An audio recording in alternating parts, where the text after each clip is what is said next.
We are following breaking news. First Lady Jill Biden has tested positive for COVID-19. CBS News correspondent Christina Ruffini has been covering the president and First Lady's trip to South Carolina, and she joins us now. Christina, it's good to see you.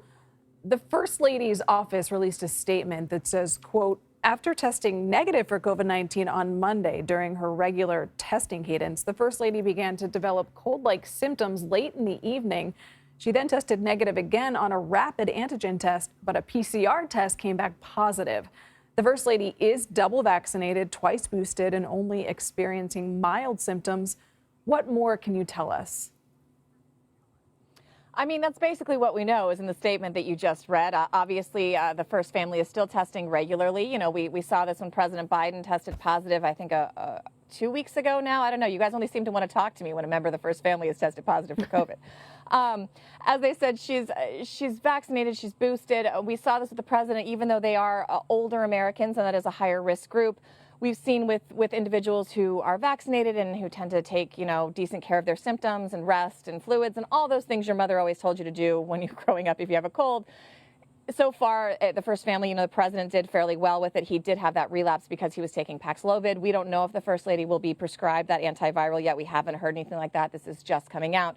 What we have heard is the president will go ahead and continue with his trip to return back to Washington to sign that bill. And that's because the recent CDC guidelines have changed. They are no longer saying it's required for people to quarantine if you've been exposed to someone who potentially has COVID. What they're asking you to do now is wear a high-quality mask for a few days. So the First Lady is going to stay here in South Carolina. The president's going to continue on to D.C. and then possibly elsewhere with his travels. So let's talk about that bill signing at the White House later today, Christina. We know that the president is going to be there.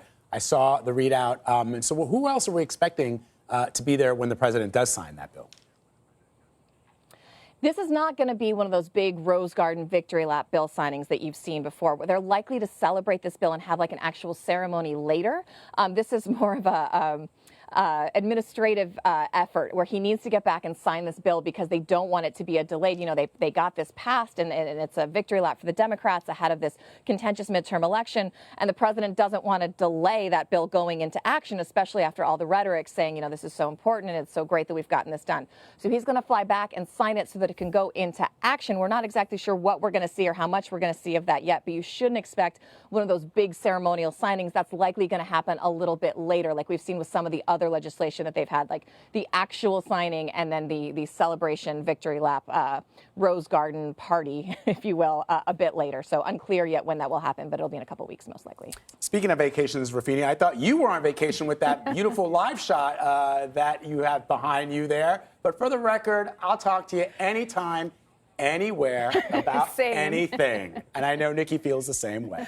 I think this is just a conspiracy to keep us from the beach. You just really wanted to make sure we were working, Vlad. I know what this is. It's okay. A little bird, maybe your producer told me you were heading to the water. And I was like, no, get her in front of the camera right now. We got some breaking news. No, breaking news. We are always here for you. CBSN, always on. We're here for you. Exactly right. Christina, always good to talk to you. Thank you. All right.